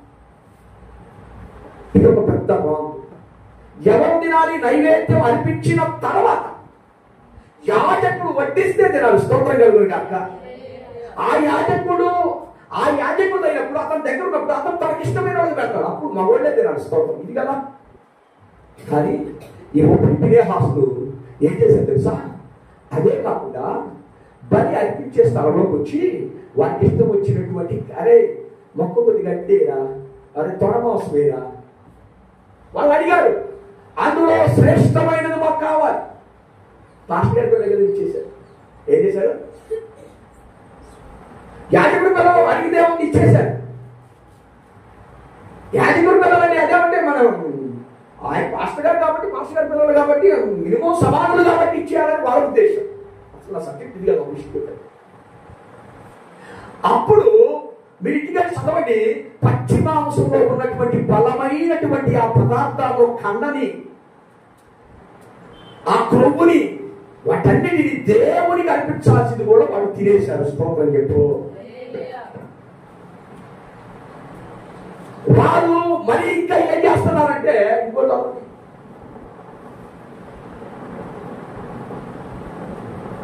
1-2 అధ్యాయం 1 సమయంలో 2 అధ్యాయం 22-26. ఏలి బహు వృద్ధుడైపోయాడు. తన కుమారులు చేసిన కార్యములన్నీ వారు ప్రత్యక్ష గుడారం యొక్క ద్వారం దగ్గరకు సేవ చేయుటకు వచ్చిన స్త్రీలతో, కాబట్టి జాగ్రత్తగా వినాలి. ప్రత్యక్ష గుడారంలోనికి వచ్చిన స్త్రీలతో, రాఘబాబు విన్నానా? ప్రత్యక్ష గుడారములో ఎవరైతే అందమైన స్త్రీలు మందిరానికి వస్తున్నారో వాళ్ళకి ఇష్టం వచ్చినట్టు తీసుకొని వెళ్ళిపోయి వాళ్ళు పాపం చేసేవారు. ఇందాకేమో వారికి దేవుడు తెలియదా? దేవుడు తెలియదు. వాళ్ళ నాన్నకి ఎందుకు బదనిపిస్తున్నారో తెలియదా? ఏది ఒప్పో, ఏది రాంగ్, ఏది నిజమో, ఏది తప్పో తెలియదా? అయినా మీరు ఏం చేశారంటే అక్కడికి వచ్చే స్నేహితు అసభ్యకరంగా ప్రవర్తించారు. కనుక 40 సంవత్సరాలు న్యాయం తీర్చేటువంటి సేవకుడు బేకారుడు అయిపోయాడు. స్తోత్రం చెప్పు. 40 సంవత్సరాలు ఇశ్రాయేలీయులు కానాను యాత్ర ముగించబడిన తర్వాత ప్రాంతంలో మొట్టమొదటిగా కట్టబడినటువంటి మందిరం పేరు షిలోహు మందిరం. దేవుడికి స్తోత్రం కలుగుగాక. అప్పటి వరకు మందసం ఎక్కడ ఉండేదంటే డేరాల మధ్యలో ఉండేది, పందిర్ల కింద ఉండేది. ఆ డేరాలో రకరకాల భాగాలు ఉండేది. పరిశుద్ధ స్థలం, అతి పరిశుద్ధ స్థలం ఉండేది, ఆవరణ ఉండేది, ద్వారం ఉండేది. ఇలా ఉండేది. కానీ మందసం ఇలా ఉంటే బాగుండదని చక్కని కట్టడం కట్టి మన మందిరం చూస్తే అందరు పడిపోవాలని, మన మందిరంలో ఎరిగే లైట్లు చూసి మెలగలగలు మెరిసిపోవాలని, అసలుకి ఇదిరా మందిరం అనిపించాలని చక్కగా కట్టారు. ఆరోగ్యశ్రాయి కట్టి ఆ మందసాన్ని తీసుకొచ్చి దేవుడి మందిరంలో పెట్టేశారు. దేవుడి మందిరంలో మందసంలో మంచిదే. మందసము ఉన్నా ఎందుకని ప్రభావం వెళ్ళిపోయింది. స్తోత్రం చెప్పాలి. మన సబ్జెక్ట్ మందసము ఉన్నా, నీ ఇంటిలో ప్రార్థన ఉన్నా, నీవు ప్రార్థన పడమైనా, నువ్వు చక్కగా పాడగలిగిన స్థాయి నీకున్నా, వాక్యము చక్కగా అర్థంగా వివరించగలిగిన నైపుణ్యత జ్ఞానం నీకున్నా, బైబిల్ నీ ఇంట్లో ఉన్నా, ఎందుకని నీ ఇంటిలో కష్టాలు ఇవన్నీ వస్తాయంటే ఒక్కరి గుర్తుపెట్టుకో, దేవుని ప్రభావం నీ ఇంటిలో చెప్పుడు బయటకు వెళ్ళిపోయింది. స్తోత్రం చెప్పా. ప్రతిదాన్ని చేసేది బాగు, ప్రతిదాన్ని చేసేది. ఇక్కడ ఒక తెగ ప్రజలు ఉన్నారు. ఎలాంటి ప్రజలు ఉన్నారంటే, నా ప్రియమైనటువంటి దేవుని పిల్లలారా, ఎలాంటి తెగ ప్రజలు ఉన్నారో తెలుసానా? వారు అనుకున్నటువంటి భౌతికమైనటువంటి కానుక ద్వారా కానీ, ప్రార్థనల ద్వారా కానీ, వారికి అనుకూలమైనటువంటి ప్రార్థనల ద్వారా వారు దేవుని శక్తి మన ఇంట్లో ఉంది అనుకుంటున్నారు. ఆ భూమిలో బతికేస్తున్నారు. దగ్గరే ఈరోజు ఓడిపోతుంది. ఓడిపోవడమే కాదు, ఒకవేళ ప్రభావం ఆ ఇంట్లో ఉంటే నువ్వు ఏ కష్టానికి కూడా నీవు భయపడవు. చెప్పు. ఆ ప్రభావం ఇంట్లో ఉంటే, నిజంగా మందసం ఇంట్లో ఉంది, ఇక ఆ మందసం ఉన్నా కానీ నువ్వెందుకు పరాజయాలు పాలైపోతున్నావు? ఎందుకని నువ్వు కన్నీరు కాలుస్తా ఉన్నావు? ఎందుకని కృంగిపోతున్నావు? ఎందుకని రోగం పోవటం లేదు? ఎందుకని ఉద్యోగం రావటం లేదు? ఎందుకని చదువుకోలేకపోతున్నావు? ఎందుకని నీ జీవితం సరిగా లేదంటే మందసం ఉంది కానీ, ప్రార్థన ఉంది కానీ ప్రభావం లేదందులో. దేవుడు లేదా ఇంట్లో స్తోత్రం. దేవుడు ఇప్పటికీ ఈ ప్రాచీన స్వభావం కలిగినటువంటి వారు, చదువుకొని కూడా ఏం తెలియనటువంటి మోటు భక్తిని ప్రదర్శిస్తున్నారు. చదువుకొని దేవుడు నీతో మాట్లాడడం అంటే బైబిల్ గ్రంథం చదవాలి. చదివినప్పుడు నువ్వు ఎలా ఉండాలో నేర్చుకుంటావు. నీ అడుగు కరెక్టా కాదా తెలుసుకుంటా, నీ చూపు కరెక్టా కాదా తెలుసుకుంటా, నీ మాట కరెక్ట్ కాదా తెలుసుకుంటా, నీ నవ్వు కరెక్ట్ కాదా తెలుసుకుంటావు, నీ మార్గం మంచిదా కాదా తెలుసుకుంటావు, నీ వస్త్రాలు కరెక్టా కాదా తెలుసుకుంటావు, నీ హెయిర్ స్టైల్ కరెక్టా కాదా చూసుకుంటావు, నువ్వు ధరించే చెప్పులు కరెక్టా కాదా చెప్పగలుగుతావు. నీ స్థితిగతులు మొత్తం ఒక పాఠం లాగా బోధించేది దేవుని వాక్యం.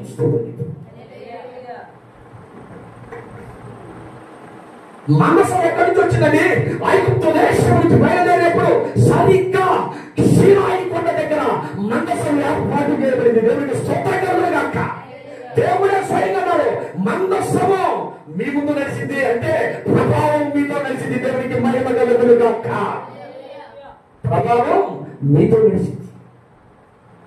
మందసం ఎక్కడైతే ఆపుతామో అక్కడ నా మేఘం సాగింది. దేవుడికి స్తోత్రం కలుగును గాక. మనసం నడిపిస్తుంది, మనసం వేధిస్తుంది. మనసం నీ పాప పరిహారార్థమని, అపరాధ పాప పరిహారార్థమని, సమాధానమని, ఇవన్నీ మందస్సు. కానీ ఆ మందస్సు ఎంత ఉన్నటువంటి పనిని అవహేళన చేసినటువంటి వారు, మందిరాన్ని దొంగల గుహగా చేసిన వారు, ఆ మందిరంలో దేవుడే అసహించుకునే స్థితిలో చేసినటువంటి వారు ఎప్పుడు ప్రభావం పోయిందో తెలుసా? సమయం పుట్టిన తర్వాత వారు వ్యత్యాసపడుతుంది. సమయం పుట్టి అక్కడ మందిరంలో వచ్చి అక్కడ ఉన్నప్పుడు ప్రభావం పోరా. ఇస్రాయేలీయుల పాపం ఎక్కువైన ప్రభావం ఉంది. ఒక్క 5 లేదా 7 నిమిషాలు ముగిస్తాను. వచ్చిన స్త్రీలు అసభ్యంగా మాట నోరు సరిగా ఉండదు. చాలా మంది సంఘంలో చాలా జాగ్రత్తగా ఉండాలి. ఎలా అంటే మాటల్లో మగలైనా సరే అన్ని అనుకున్నాడు. స్తోత్రం చెప్పు. ఏమే మాట్లాడుతున్నారు? ఏమన్నారు మాటలు? ఏమన్నారు? సహోదరి అన్నారు, సిస్టర్ అన్నారు. అంతేగాని మందిరంలో సుట్రకాలు భద్రికాలు ఏమన్నారు? ఎవరు లేదండి, మా ఆవిడ గారు, మా కోడ కాదు. ఇవన్నీ వద్దు. దేవుడి మందిరానికి వచ్చిన తర్వాత ఆయన మన తండ్రి మన ఆయన పిల్లలు దేవుని స్తోత్రం కలుగుతాక బంధాలు ఇష్టం కాదు. దేవుని దగ్గర ఆయన తండ్రి. ఆ రీతిగా ఉండటం ద్వారా ఏమంటే పాపం ప్రవేశించింది. పాపం ప్రవేశించింది. వచ్చినటువంటి కన్య పిల్లలందరూ బాగు చేసిన క్రమంలో ఒక దైవజనుడు అక్కడికి వచ్చాడు. ఒక దైవజనుడు వచ్చాడు. ఇది భయంకరంగా వచ్చాడు.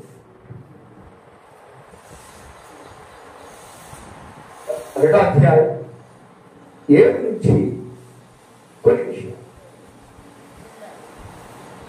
సమూయేలు గ్రంథం 2వ అధ్యాయం 7 నుంచి కొన్ని విషయాలు.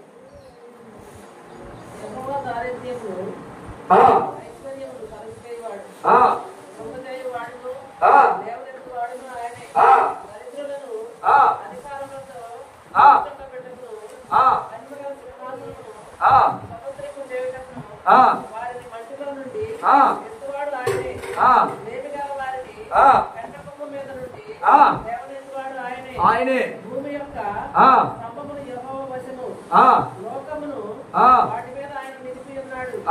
తన భక్తుల పాదములు కొట్టింపకుండా ఆయన వారిని కాపాడు. ఈ జనులందరూ మీరు ఎందుకు ఎంతండి మీరు చదివిందా? 2:22 23.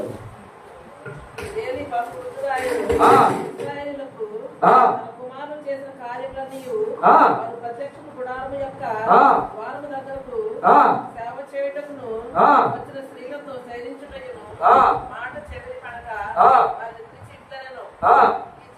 ఈ జనుల ముందర మీరు చేసిన చెడ్డ కార్యములు నాకు వినబడినవి. ఎవరికి వినబడింది? దేవునికి. మనం మాట్లాడే ప్రతి మాట దేవుడికి. ఇప్పుడు బస్ స్టాండ్ దగ్గర ఒకటి వేరే ఉద్దేశం. బస్ స్టాండ్ కాడ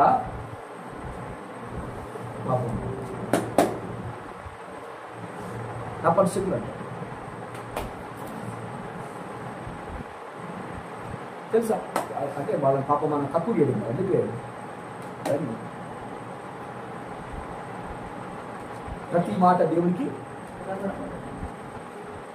ఇప్పుడు నాకు మగపిల్లలు మగ కాకుండా ఆడా కాకుండా అలా పుడితే తండ్రిగా నా పరిస్థితి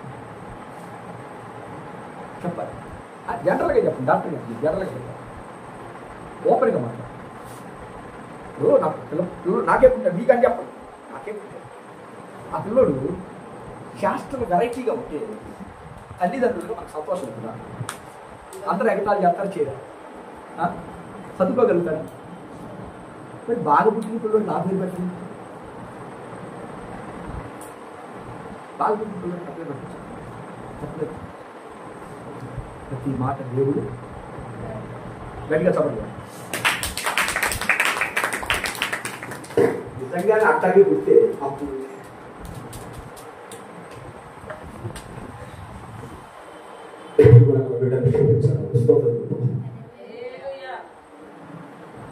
ఆ వాక్యంలో ఉన్నటువంటి సేవకుడు ఒకటి దేవునికి వినబడ్డాయని మొదటిగా కంట్రోల్ చేసేసారు. అలా చేయకపోతే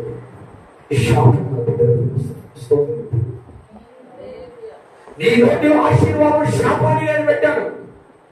నీవు నీ బిడ్డ బయటికి వెళ్తున్నప్పుడు, నీ కుమార్తె బయటికి వెళ్తున్నప్పుడు, నువ్వు నీ భర్త బయటికి వెళ్తున్నప్పుడు దేవుడు నిన్ను దీవించడుగా కానీ చెప్పగలుగుతావా?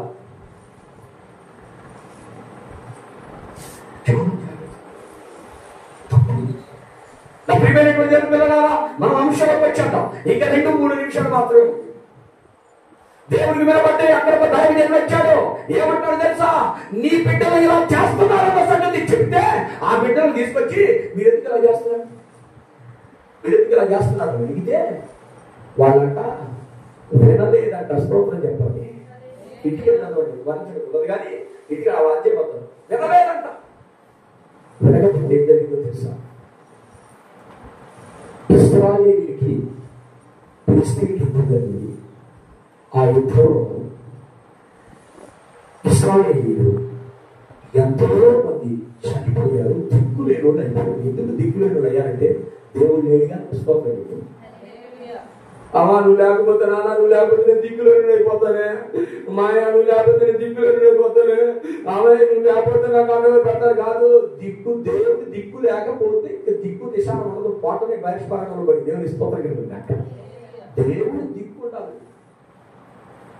ఎవడరా అతనికి వచ్చి నా ఇంత మాట్లాడుతున్నాను, మీ దగ్గర ఉన్నారని చెప్పాలా? నా దిక్కు, నా ధైర్యం నా దేవుడే చెప్పాలి. ఆ రీతిగా చెప్పినప్పుడు వారు వినప్పుడు ఒకే రోజు యుద్ధం జరుగుతుండగా ఆ యుద్ధంలో ఒప్పిని ఫినెహాసులు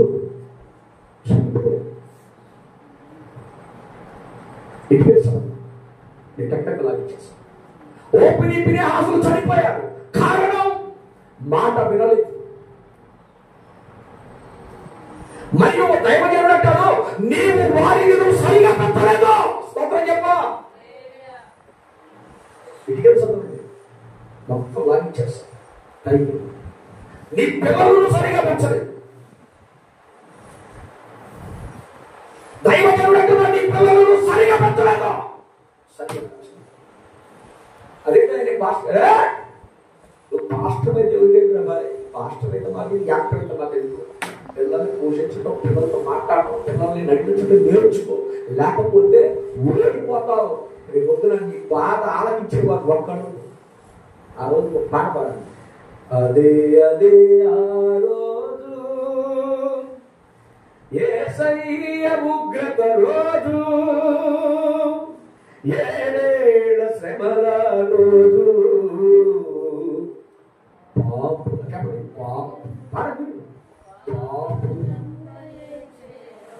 మరికోసారి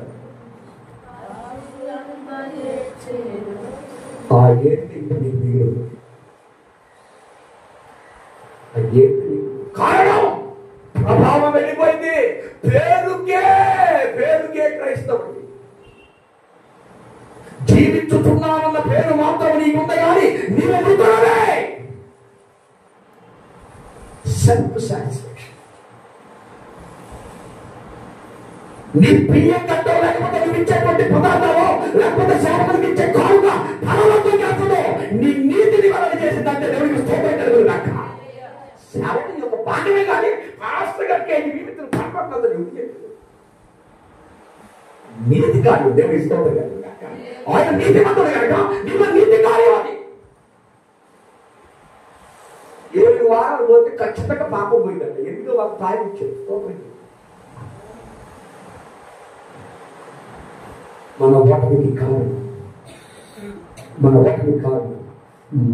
ఉన్నటువంటి అవిధేయత. చచ్చిపోయాను బలం ఆఖరి చదవండి. 1 సమూయేలు గ్రంథం 4వ అధ్యాయం 14 నుంచి 22 చదవండి. అదే దానికి ముందు అసలు అదే ఏ కేకలు విని, యుద్ధ కేకలు విని. ఈ సంగతి ఏం జరుగుతుంది బాబు? అక్కడ ఆ మనుషుడు పరిగెత్తుకుంటూ వెళ్తున్న మనిషి పిలిచాడు, బాబు ఏందా కేకలు, ఏం జరిగింది మనవాళ్ళకంటే త్వరగా పరిగెత్తుకొని వచ్చాడు ఆ యాజకుడి దగ్గరికి.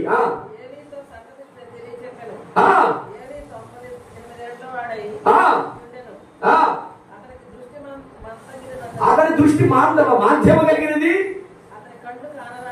కానరాకుండేను. వచ్చిన వాడును నేనే, యుద్ధములో నుండి పరిగెత్తుకొని వచ్చిందని ఏలితో అనగా అతడు అక్కడ ఏం జరుగుతుంది బాబు? ఇశ్రాయేలు ఫిలిష్తీయుల ముందర నిలవలేక పారిపోయారు. జనులు అనేక మంది చనిపోయారు. ఒప్ని ఫినెహాసును అది ఏమయ్యారు? నాశనం అయిపోతారు పిల్లలు. ఏనాడని చెప్పించావా? ఖచ్చితంగా అది నెరవేరు. నీకు ఎప్పుడు కూడా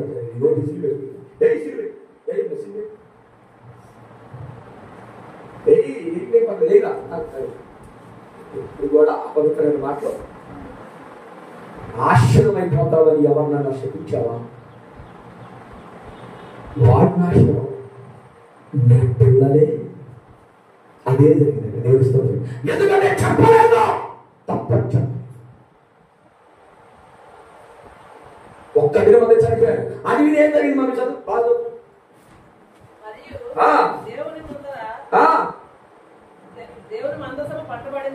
అది దేవుని మందసం పట్టబడింది. పలకగానే పీఠము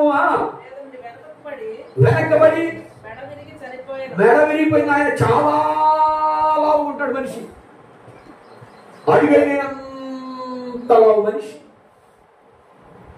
వెనకబడ్డాడు అంతే. అన్నాడు అంతే. వెనక తలక ఇరిగి ఒక్కసారి ఫుట్బాల్ ఆడినప్పుడు కోర్టులోకి వెళ్ళిన తలక ఎగిరి అవతల పడింది. స్తోత్రం కలుగుతుంది. అక్కడ ఈ మాట నువ్వు సస్తావు అని చెప్పాడు సార్. దైవజనుడు చెప్పాడు. స్తోత్రం కలుగుతుంది. దైవజనుడు చెప్పాడు. సరి చేసుకోవడానికి సమయం ఇచ్చాడు దేవుడు. నీ పిల్లలకు నువ్వు నేర్పించుకోలేదు. రక్షణకి సమయం ఇచ్చాడు, నువ్వు తెలుసుకోలేకపోయావు, నిర్లక్ష్యం చేశావు. ఇది తప్పు అని నువ్వు చెప్పలేకపోయావు కనుక వాళ్ళు నీ మాట వినలేదు. మొదటిగానే చెప్పడం ప్రారంభిస్తే విలువడిగా ఇప్పుడే వింటారు. పెద్ద చెప్పాము వద్దు పాప పొద్దుతో పాప ప్రార్థన, ఎప్పుడు ప్రార్థన అతను బయలుదేరాలి. పెద్ద భక్తి పడాలి. శుద్ధిగానే రేపు ఎవరు భక్తిగా వాళ్ళు మిమ్మల్ని విమర్శించిన వాళ్ళు చూస్తారు. స్తోత్రం కలిగినాక స్వర దేవుడు బాగా అందరూ ఉంటారు. దేవుడికి ఎందుకని నీ కుటుంబంలో మందస కట్టబడిందంటే నీ కుటుంబాన్ని నీవు కట్టుకోలేకపోయావు. అది ఫెయిల్.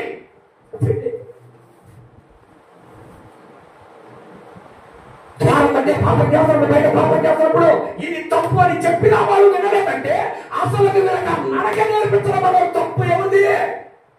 తండ్రిది. యాజకుడు అంటే మామూలు విషయం అండి. యాజకుడు నేర్పించేవాడు దేవుడికి ప్రతినిధి.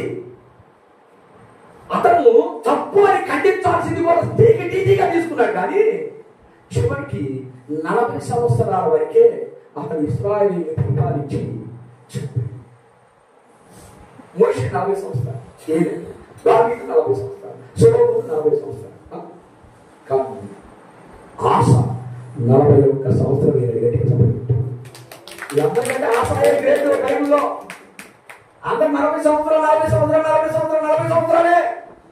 మనవాడు కూడా 40 సంవత్సరాలే. కానీ ఆస 41 సంవత్సరం ఎక్స్ట్రా పరిపాలించింది. ఏదో తెలుసా? ఉన్నత స్థలాలను ఇది తప్పు అంటే అది తప్పే అని ఒప్పుకున్న మహాభక్తుడు ఆశ. రాజులందరూ ఉంటుంది. ఒక్క దినం అంతే తండ్రి బిడ్డలు ఒకనాడే సస్తాడు అని ధైర్యం పెడితే ఒకనాడే తెచ్చుకోవాలి. ఆ శాపం ఎవరు తెలుసా? పుట్టిన మనవడి మీద కూడింది, శాపంలో పుట్టాడు, పాపంలో పుట్టాడు, ప్రభావం ఇశ్రాయేలును బట్టి ఎత్తబడినప్పుడు పుట్టాడు. అందుకని అతనికి ఈకాబోదని పేరు పెట్టాడు. ఎవరన్నా కానీ ఒరే ఎర్రోడా, ఒరే ఎర్రోడా, ఒరే నల్లోడా, పొట్టోడా అని పిలిచాడు. ఎంత కోపం వస్తుంది. ఏది కూడా బోటోడా అని పిలిచాడు. ఎలీషాని కూడా బోడోడా అని పిలిచాడు. ఎవరైనా సరే అరే ఇంకా పోతాడు మన పేరు అదేంటో, అరే వీడికి ప్రభావం లేదురా, వీడికి మ్యాటర్ లేదు, వీడికి కెపాసిటీ లేదు, వీడు అంటారుగా అంటారా.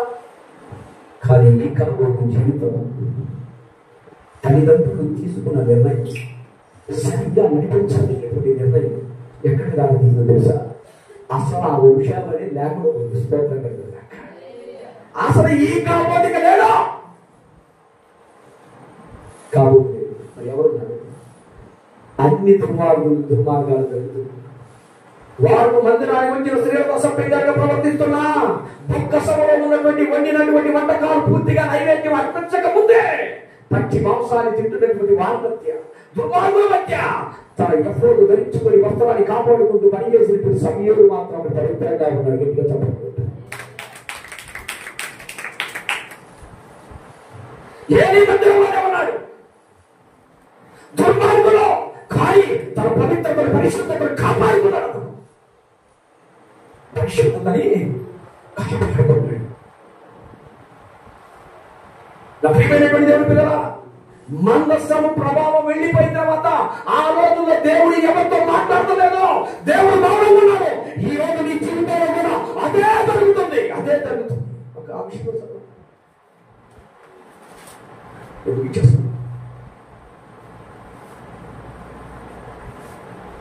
సమయం రాసినటువంటి గ్రంథం 3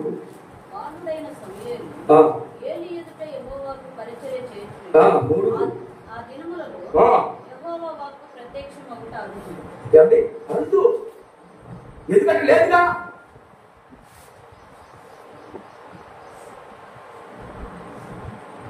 పాపిష్టి పనులు చేద్దని దేవుడే మాట్లాడతాడా? బాయ్ దేవుడి వాక్యానికి విరోధంగా అంటూ దేవుడి లేదని ఊరక ఏడిస్తే ఉపయోగం ఉంది. నీవు దేవుడిని సంతోషపెట్టి దేవుడి కొరకు త్యాగం చేసి దేవుడిని అడిగితే ఖచ్చితంగా ఇస్తాను. ఈ సంగతి పక్కన పెట్టి పైకి మొత్తం చేశాను. ఒక్కటి చెప్తే అయిపో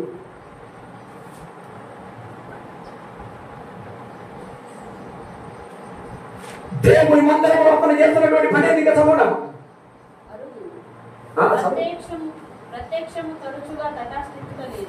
ఆ రోజు దేవుడి ప్రత్యక్షత తరచుగా రావట్లేదు. ఎందుకు వచ్చింది? ఆగమ్మా, ఎందుకు వచ్చింది? ఇంటికి ఎందుకు వచ్చింది? కోటం పైపు ఇక్కడ పెట్టేసి యేసు రక్తం జయం పెట్టి లోపల పెట్టుకొని, లేకపోతే టీవీ మీద అర్థం మీద పెట్టేసి స్తోత్రం ఆయన ఈ వారం అంతా ఈ నా ప్రభా మందిరానికి నడిపించావు. వారానికి ఒక్కసారి ఉన్న మందిరాట. వారానికి ఒకసారి తిరగయ్యావా? ఏమైంది?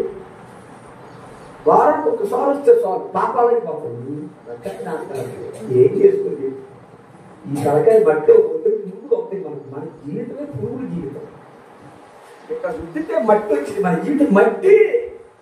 సరిగ్గా 2 రోజులు స్నానం చేయకపోతే, స్ప్రే కొట్టుకోకపోతే దరిద్రం. ఈ మధ్య స్త్రీ శక్తి అని వచ్చింది బస్సు. ఆ బస్సులో పాపం ఎగబడి ఉన్నారు. అసలు బొక్కాలు వేసుకుని పాపం వాళ్ళు మహాస్త్రీలు. పాపం లోపల వాళ్ళు ఇంట్లో వేసుకోవాల్సింది లోపల వేసుకొని బొక్కాలు వేసుకొని పాపం ఏం చేద్దాం? బస్సు వెళ్ళిపోతే అట్టాలు పెడుతుంటే కంపు. స్నానం గురించి మాట్లాడుతున్నా. మనిషి కంపు మనిషి. మనోడు కూడా మామూలు కాదు. నాకు స్నానం లేదు కానీ నేను పెట్టేసానంటే గుమానికి కంపు. దేవుడు మాట్లాడతలేదు ఆ సమయాన్ని. ప్రత్యక్షం కావట్లేదు. దేవుడు వచ్చి నీతో ధైర్యాన్ని ఇవ్వలేకపోతున్నాడు. నీకు ప్రామిస్ చేయలేకపోతున్నాడు. నీ రోగం పోవటం లేదు, నీ అప్పులు పోవటం లేదు, నీవు భయంకరంగా నలగొట్టబడుతున్నావు. నీవు చేయని పనికి నీవు నిందల అవమానాలు భరిస్తే పర్వాలేదు, అస్సలకి మొత్తంగా పనిచేసి నింద నిందలు అవమానాలు భరించిన వాళ్ళు ఎంతమంది లేరు? 50 చెబుతారు. వచ్చేస్తాను నేను స్తంభాలు చెబుతాను.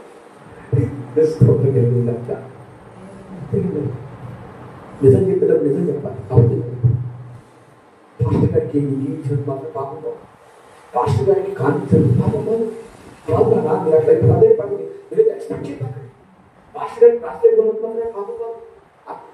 చెప్తున్నాను దేవుని మందిరానికి ఉపకరణాలు ఎవరు? దావీదే కదా. కానీ దావీదు కోసం ఏసై చచ్చిపోయినప్పుడే పాపం పోయింది. గట్టిగా చెప్పండి. ఎవరంటారు యెరూషలేము దేవాలయం నేను దావీదు కంటే అమ్ముతున్నాను గట్టిగా చెప్పబడ్డా. దావీదు కంటే ముందున్నవాడిని అబ్రహాము ఇస్సాకు యాకోబు కంటే ముందున్నారు. నీ వయసు తిప్పి కొడితే 30 ఏళ్ళు కూడా లేదే నువ్వు దావీదు చూసివా? నీకేం తెలుసురా? ఏం తెలుసు? పట్టానికి మీరు గట్టిగా చెప్పబడుతున్నారు. దేవుని పిల్లలారా, ఇలాంటి పరిస్థితుల మధ్యలో అనానుకూల పరిస్థితులు, క్షేమం లేదు, సరిగా మాట్లాడేవాడు లేరు, ఒంటరితనం, కనీసం తిన్నావా అనేది అడిగేవాడు లేరు, స్నానం చేసి మంచి వస్త్రాలు వేసుకొని అడిగేవాడు లేరు. ఆ అమ్మదంటే తప్ప అడిగి అక్కడ మనవాడికి దిక్కు లేదు. అంగీ కూడా దేవుడి స్తోత్రం కలుగుడు కాక ఏటా వస్తేనే ఆ 2 అంగీలు, లేకపోతే అంగీలు లేవు. ఏటా వస్తే అంగీ పెట్టుకొచ్చి పండగొచ్చాను, పాప పరిహారంతో పని, లేకపోతే పసుక పండగొస్తే తప్ప ఆయన అంగీలే. దేవుడు పెడితే తింటున్నాడు, దేవుడు ఇస్తే ధరించుకుంటున్నాడు. దేవుని సేవకుడి దగ్గర నమ్మకంగా సమీరుకి నోరు లేదా, లేకపోతే తీసుకొని తినలేరా? చెప్పండి. సమీరుకు నోరు లేదా, తినలేరా? మాంసం తిన్నాయండి అంతే కదా. ఆయన ఆకులు తినలేదు, ఆయన కూడా మాంసం తిన్నాడు. స్తోత్రం కలిగింది కాక. మాంసం తింటే తప్ప నేను అట్లా ఏమైతే తెలుగు ప్రతిష్ఠించబడింది మాత్రమే కదా. దేవుని స్తోత్రం కలిగింది.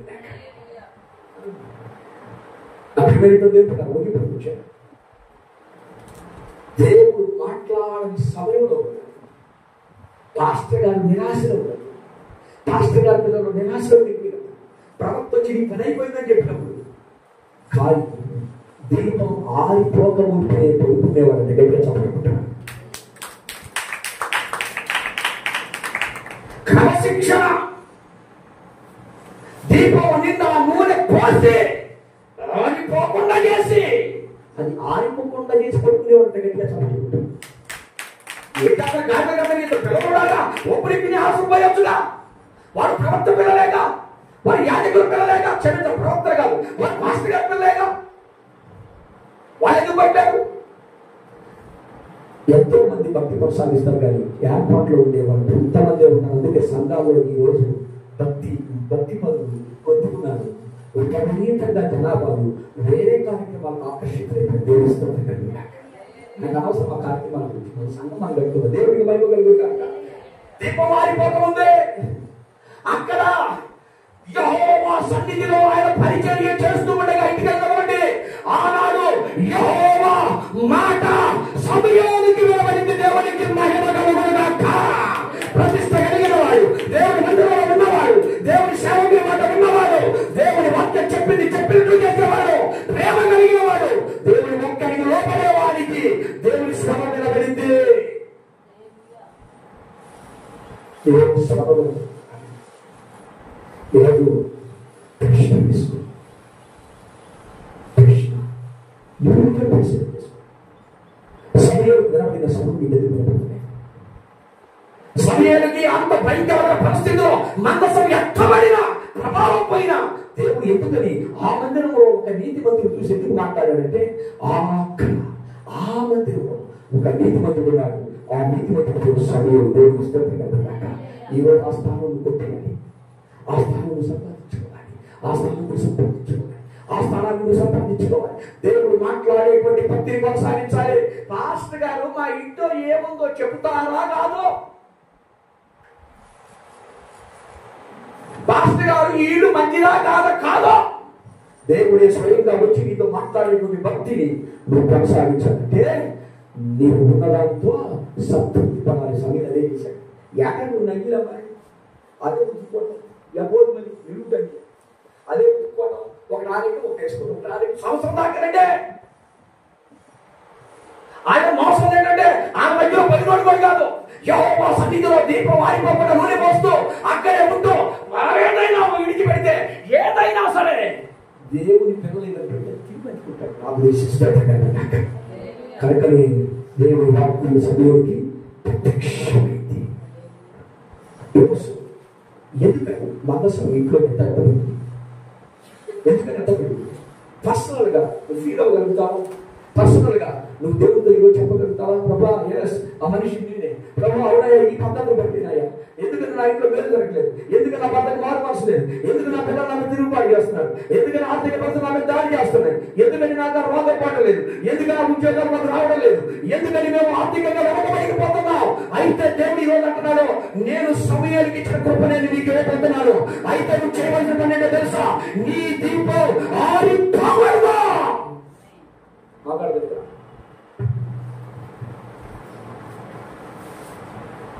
రావాలందరూ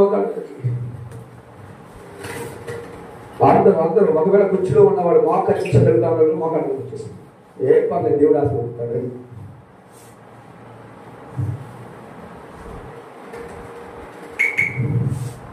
రావాలి ప్రార్థన కొనసాగించండి. చెప్పండి కళ్ళు మూసుకుని నా వైపు రావచ్చు, కళ్ళు మూసుకుని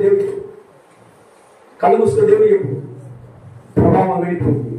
ఈనాడు దేవుడు నీ ఇంట్లో జరుగుతుంది. దేవుడు ప్రత్యక్షంగా మాట్లాడుతున్నాడు. దేవుడు మాట్లాడుతూ ఉన్నాడు. దేవుడి మాటకి చెవి ఎక్కువ. ఈరోజు నీ ప్రవర్తన మారిపోవాలి, నీ పరిస్థితి మారిపోవాలి, నీ ప్రవర్తన మారిపోవాలి, నీ మాట మారిపోవాలి, మన స్థితిగతులు మారిపోవాలి. దేవునికి ఇష్టం లేని అది నోటి మాట అయినా, కంటి చూపైనా, నడకైనా, పడకైనా, ఏదైనా అసలు నీ పర్సనల్ లైఫ్ ఎస్ఐ కలిసినట్టు నువ్వు ఇప్పుడు ఆ పర్సనల్ నువ్వు చెప్పేసి రహస్యంగా చెప్పు. భర్తకి ఎదురు తిరుగుతున్నావా, పిల్లలకు ఎదురు తిరుగుతున్నావా? పిల్లలు ఒకవేళ ఆ స్థితిలో ఉండడానికి నువ్వు కారణమయ్యావా? ఎందుకని అప్పుడు ఎక్కువైపోయి, ఎందుకని పరిస్థితులు అనుకూలంగా లేదు, ఎందుకని దేవుడు మాట్లాడుతున్నాడు, ఎందుకని పర్సనల్ లైఫ్ నీకే తెలుసు. ఒకసారి ఒప్పుకో.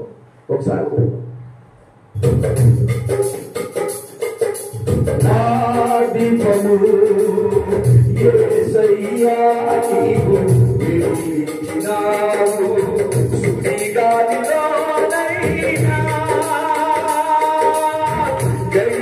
గడివానలోనైనా ఆరిపోదులే నీవు వెలిగించిన దీపము, నీవు వెలిగించిన దీపము, నీవు వెలిగించిన దీపము, నీవు వెలిగించిన దీపము, నీవు వెలిగించిన దీపము,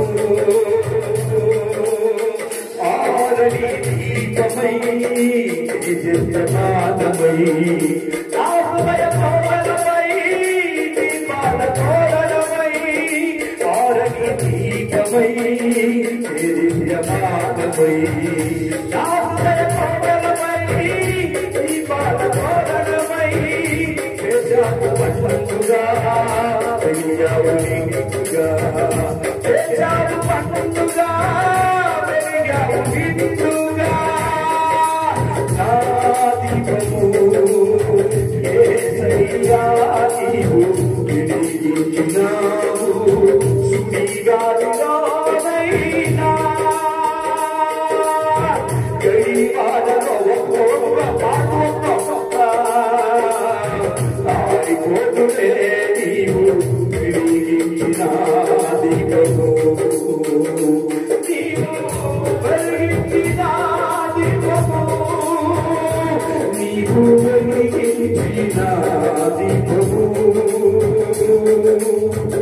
మారని నీకుగా కరుణించని పర్వతమరిలోనా సేద తీర్చుతున్నది, మారని నీకుగా కరుణించని పర్వతమరిలోనా సేద తీర్చుతున్నది, రోగిస్తున్నది పరిశుద్ధ సాక్షిగా, రోగిస్తున్నది పరిశుద్ధ సాక్షిగా,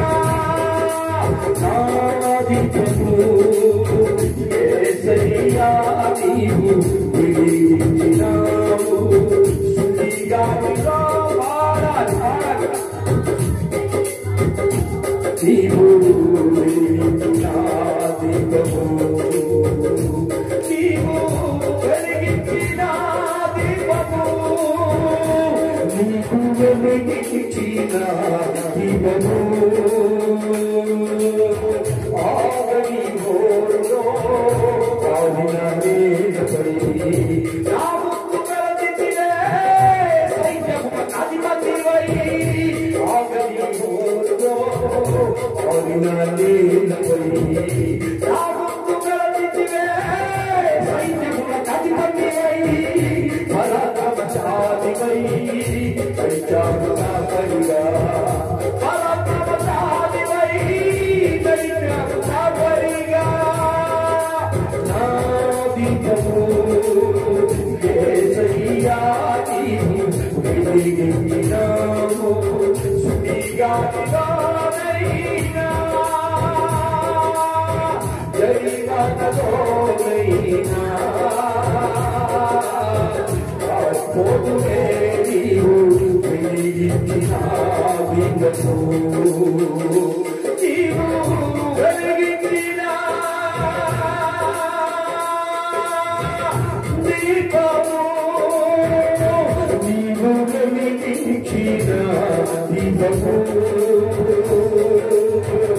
ఆగని హోరులో ఆగిన నీడపై నా ముందు కలదితివే సైన్యములకు అధిపతివై, ఆగని హోరులో ఆగిన నీడపై నా ముందు కలదితివే సైన్యములకు అధిపతివై, పరాక్రమశాలివై నడిచావు నా నీవు పరాక్రమశాలివై నడిచావు నా పరిగా, నా దీపము యేసయ్యా నీవు వెలిగించినావు, సుడిగాలిలోనైనా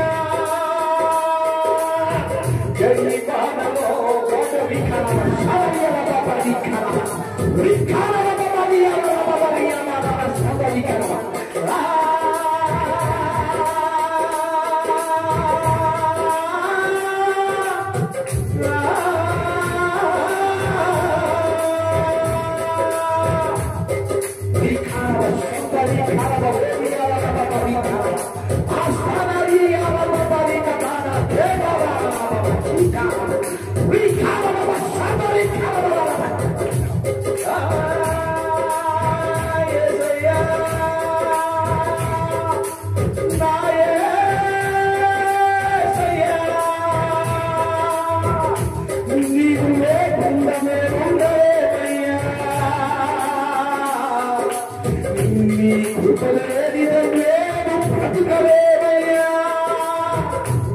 నీవు లేకపోతే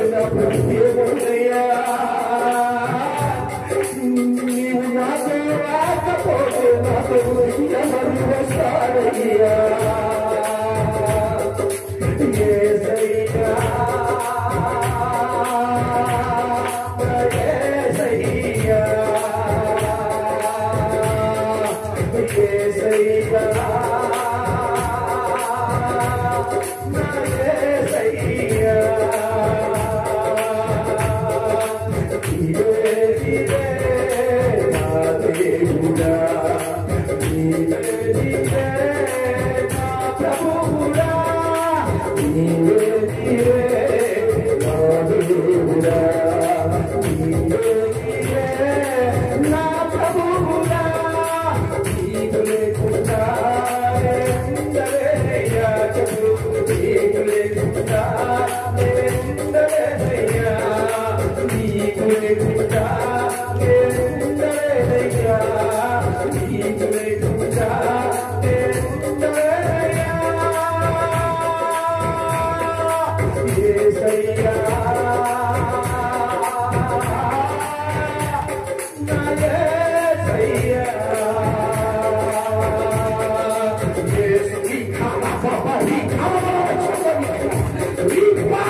ప్రభావం లేని దాని కాదా దేవుని ప్రభావం కలిగిన